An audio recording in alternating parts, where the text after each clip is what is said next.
Welcome. This is Astrology Insight Now, a weekly forecast program with astrology and other ways to help you make the most of your week and to heighten confidence for daily life. It's run by Pamela Cuccinell, that's me, the astrologer, and I invite you to find out more about my work at insightoasis.com. I look forward to your joining us every week. Please share with your friends, and here we go. November 18th. We are in the waning moon cycle.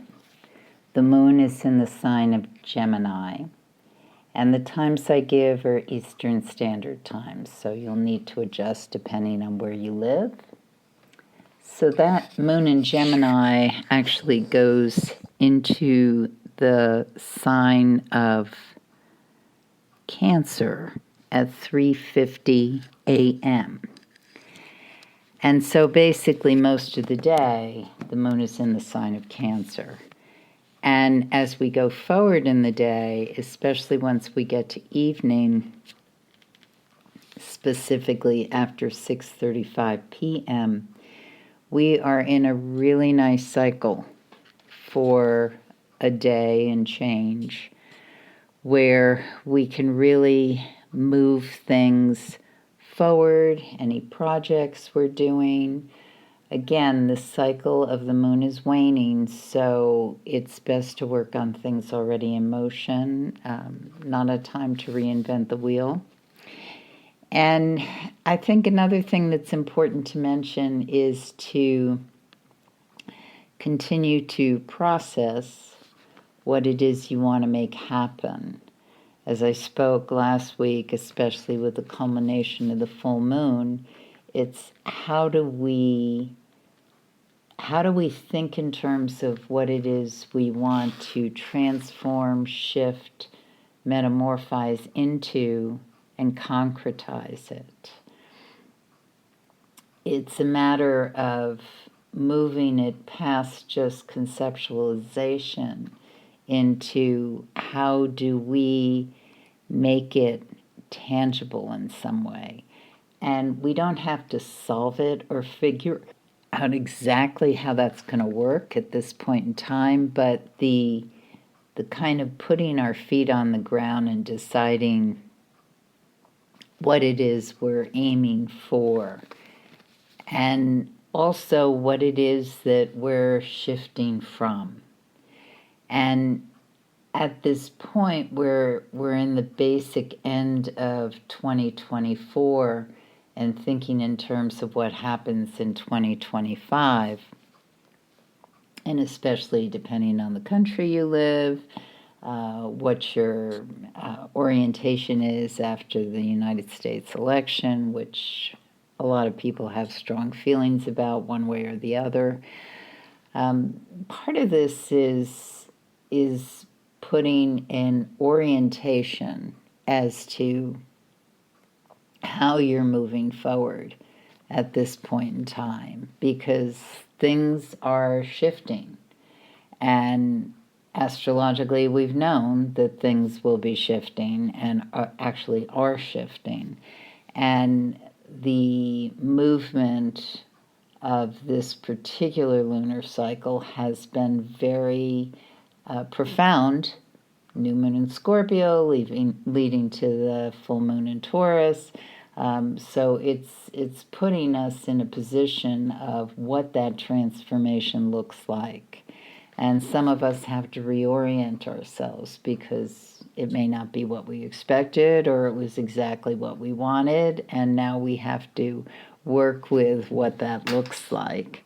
So it's a highly interesting time. I will be writing more about this and how it may shake out and move on. But specifically, as we're wrapping up this year, and as I've spoken about before, in 2025, we move, a lot of things shift. And this week, as we're moving along, as we look at tomorrow, the 19th, Pluto again returns into Aquarius. So it's very interesting as I've been thinking about more the age of Aquarius and what a lot of people, including myself, have been contemplating about what this looks like with Pluto in Aquarius. And as I said, this evening of Monday into Tuesday, and basically into the wee hours of Wednesday morning. With this moon in the sign of Cancer, it's tremendously nurturing energy for, I think, a refertilization, a composting, a thinking in terms of, okay, things have ended, certain preconceptions or desires or where things may have gone, and now we're basically laying the groundwork, hoeing the soil, thinking about what gets laid down for the next lunar cycle as we move into the end of the year into next year. And with that Pluto and Aquarius shift that happens on Tuesday the 19th, I'm not saying, the earth is going to shake or something, but for people who have prominent planets or angles at early degrees fixed, so that's Aquarius, Leo, Scorpio, Taurus, you are experiencing the Pluto transit already. And the movement of the goodbye of Pluto in Capricorn, which part of that certainly was the results of the United States election, as we move into what definitively starts to be Pluto in Aquarius, it will be about more dynamic shifts. And the interesting thing about Aquarius, and those who've listened to me for a while have probably heard me say this before, is that Aquarius has a lot of press, a lot of mythos about it, about, how it's the humanitarian sign, and it's evolutionary, and it's forward-thinking and inclusive. And I'm not saying that that isn't true, but one of the things that's an absolute about the sign of Aquarius is that Aquarius is very convinced that it has the truth, it has the knowledge, it has the wisdom, it knows the right path. And so people who have a lot of Aquarius usually are very opinionated people and are sure that everything would work better if people just lived and did things the way they think it should be done. Well, anyone can see that there are different camps of people who think in this kind of mindset, the way they want people to live and be. And so with Pluto in Aquarius, especially in the early degrees, as we move over the next few years, there will be a lot of strident voices in declaration about what that way to be should be. Now, the other thing about the sign of Aquarius is in traditional astrology, it is connected to the planet Saturn, as is Capricorn. So the shift from Pluto to Capricorn, Pluto Aquarius, we're still going to be tracking Saturn, because whatever sign Saturn is going to let us know what's coloring how Pluto in Aquarius is operating.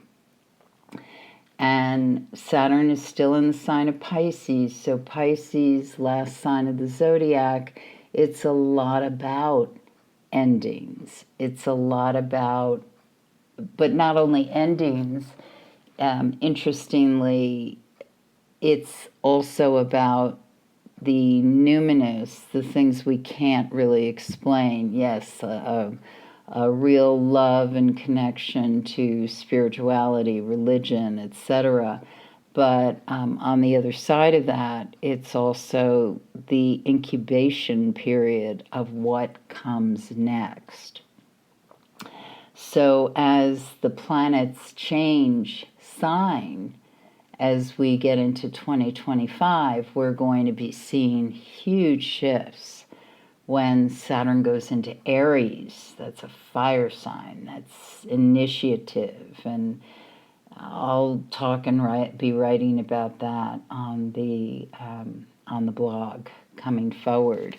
But this is just what I'm talking about. It why I bring it up now is because it's critically important for each of us to allow whatever process we're going through at this point in time, waning moon cycle, Saturn in Pisces, end of Pluto in Capricorn, moving into Pluto in Aquarius. So this is a lot about finishing things up, processing, whatever we may need to shelve, put to rest, grieve.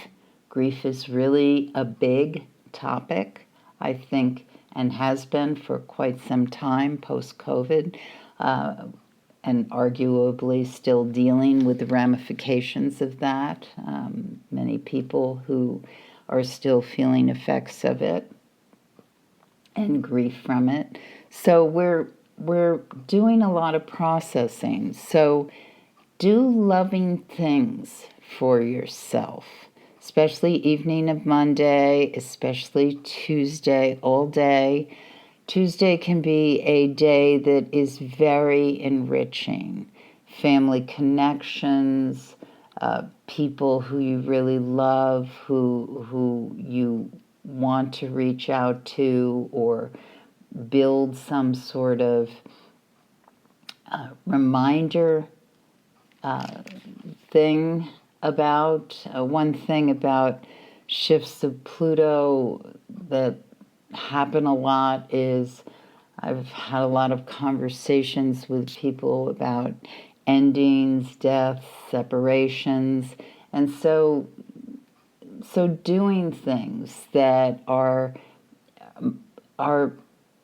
help us remember or focus or really plant in the ground for our personal foundation, who we are, who do we love, what do we believe in, and what do we want to continue to emanate out, because there's a lot of like going within, and at times it's totally appropriate to go within so that we refuel, fill the well, and understand then what we're going to impart, move with, and continue to shine out of. So the moon goes void, of course, at 6:20 a.m. on Wednesday. And when the moon's void, of course, it's ideal to work on things already in motion. Don't start anything new. Clear your desk, clear your mind, gather your thoughts. The moon enters Leo at 8:51 a.m. on the 20th. And so this energetically, the next couple of days, is a lot bumpier than the week opened. The week opened with, my sense is, this kind of personal embrace energy that would be really good for us to allow ourselves. Also, embrace people you care about, who are supporting you, who you think about. Because what that's doing is it really fuels you for where we're going over the next week and as we continue into the following week and then reach the new moon of later next week. The other thing I'm going to mention is that Mercury goes retrograde on Monday of next week. So this week that I'm talking about, of the 18th, is the week that you really pay attention, back things up, make sure your files are in order, make sure your hard drive has things saved. I'm actually glancing at mine. Is it plugged in? Do what you need to do to make sure you've got things in order for the coming weeks when Mercury's retrograde.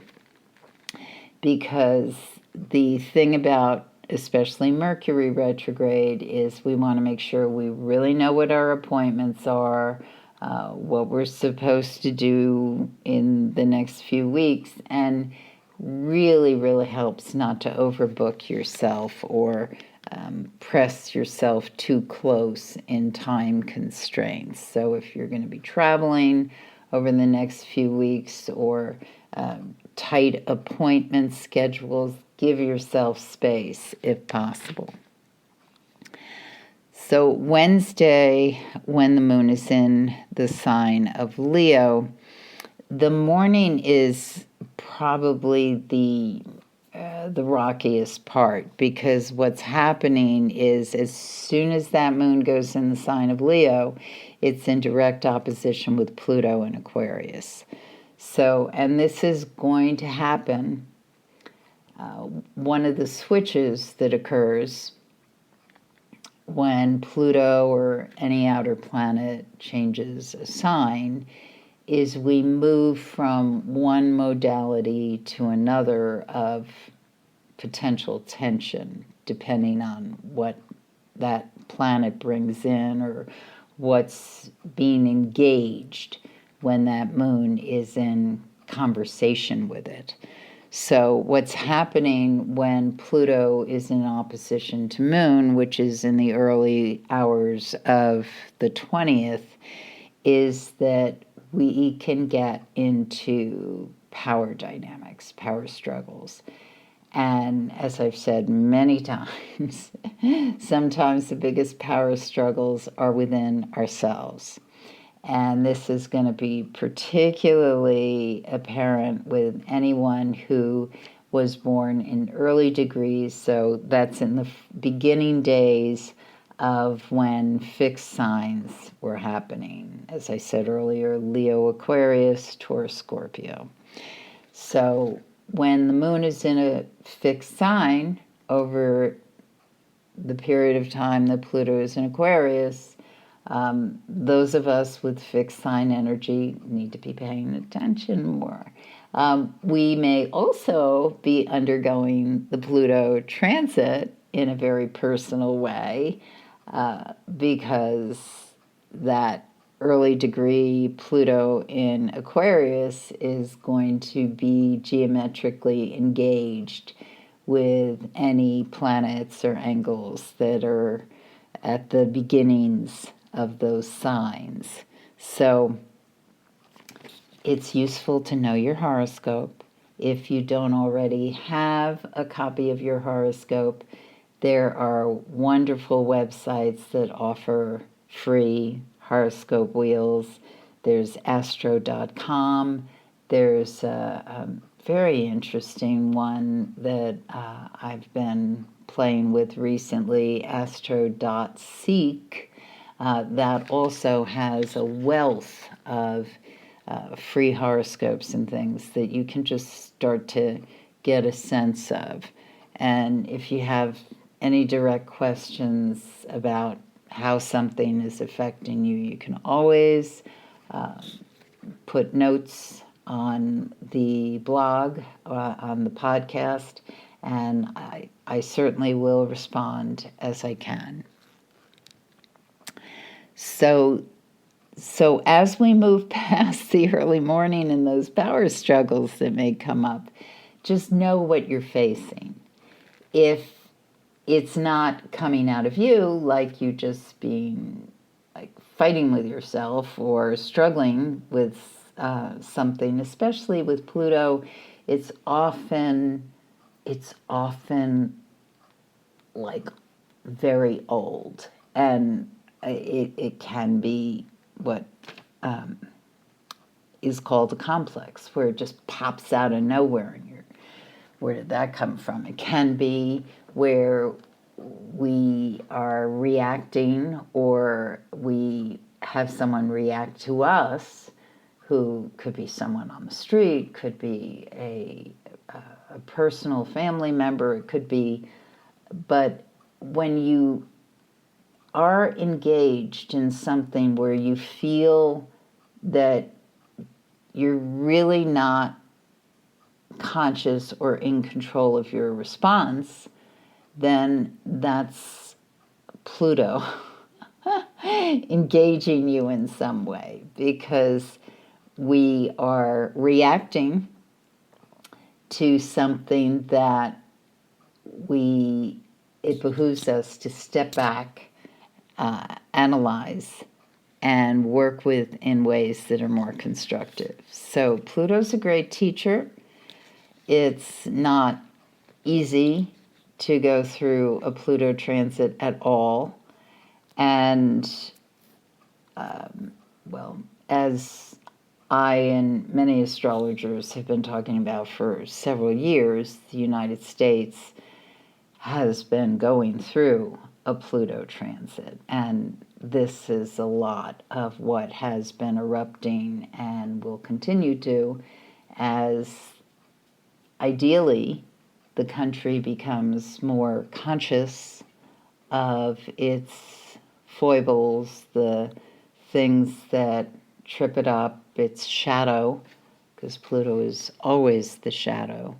So the parts of ourselves that we do not consciously acknowledge.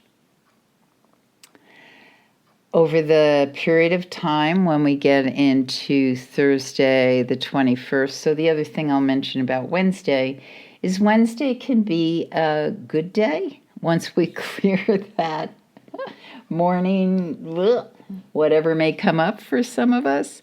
And it can be very productive, very driven.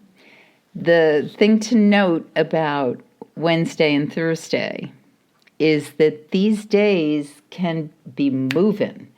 I mean, that moon is in a fire sign, it's fixed energy, it likes to stay with what it's doing, it can be very focused. The thing that's important to note, and then the sun moves into the sign of Sagittarius on Thursday, specifically at 2:56 p.m. Eastern Time. There's a very nice energy with Jupiter, and so it's a powerhouse day on Thursday, especially, and it can feel very lit, very on. The thing that's really super important on Wednesday and Thursday and into the early hours of Friday the 22nd is we want to be alert for sudden changes, things that come out of the blue, something we hadn't anticipated. And so the best way to, if you're in the zone, if you're doing something, if you're really on, if you're excited about a project, if you've decided to initiate something, or you're following through on a trail of, oh, this can happen, let's just keep running over this, be aware that a surprise can come up. Something that was unexpected, you've made your plans, they're in place. It may not happen over these couple of days. It can be, okay, you've put something in place because you're planning out prior to Mercury retrograde, and whatever it is that you're putting in place might be happening over the next few weeks, or launched, or the continuation of. And it doesn't have to, the energy I'm speaking about isn't necessarily bad, but the thing that's important is to, if possible, with whatever you're planning or putting in place, be aware that the easier it may be to adapt or shift or adjust, the more graceful you'll be able to do whatever needs to be done when that needs to be done, because it will. And it can be very simple. It can be, oh, you're planning a dinner party and at the last minute someone can't come and you get a call, someone's in town you didn't expect, and you put that person in, and it adds a unexpected element to what you thought that dinner party was going to be. So it's not like I'm saying whatever is going to happen is going to be like, oh my God, I can't believe I'm dealing with this. But the more flexible we are about however we want it to go, the easier it'll be to adapt when something comes in that's different. And if you're not planning anything, you probably don't have to worry about this too much. So the moon goes for it, of course, at 8:15 a.m. on Friday morning, the 22nd. And it enters Virgo, but not until 6:01 p.m. So we have basically a whole day with the moon in Leo, void of course. So what does that mean? Well, it's a wonderful day to play, if you're able to do that.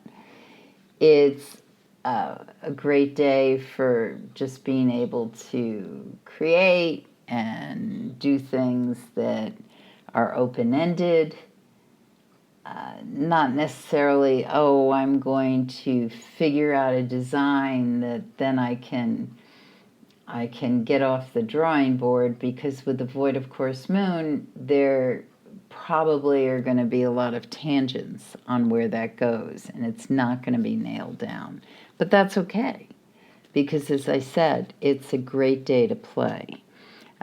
To be with young people, absolutely lovely.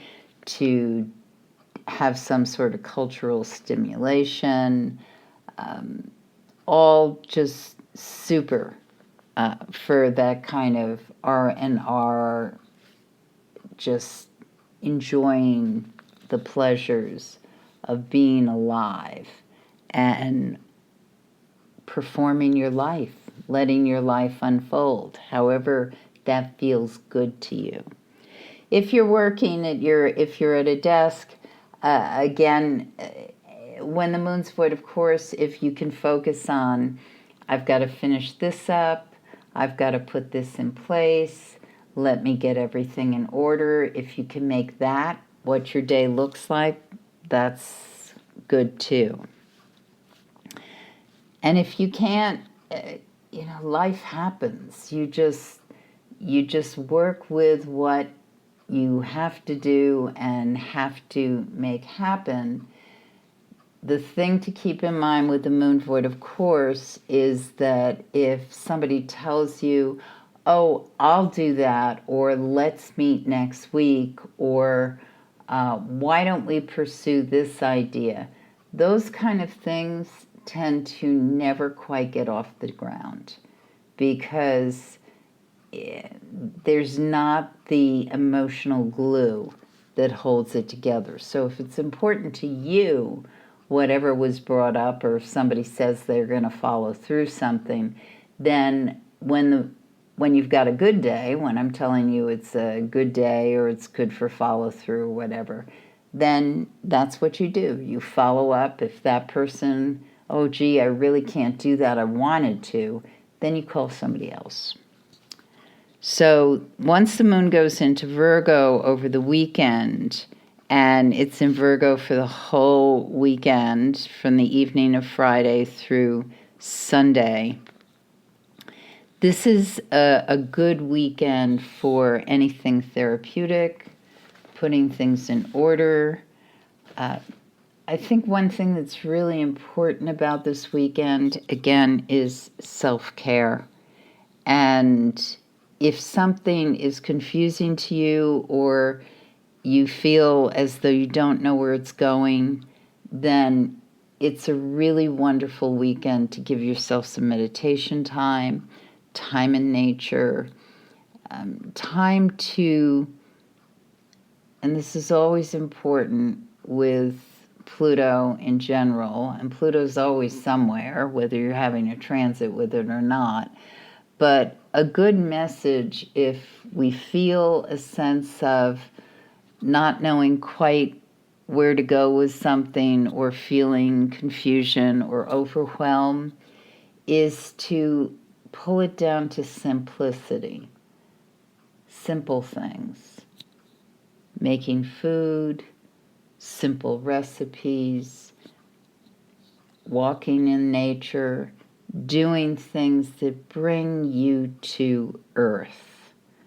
That's a tremendously therapeutic, healing way to use this weekend for self-restoration and a sense of feeling as though you're centered, even though you don't necessarily know what's ahead, but you're trusting that process. You have been listening to Astrology Insight Now.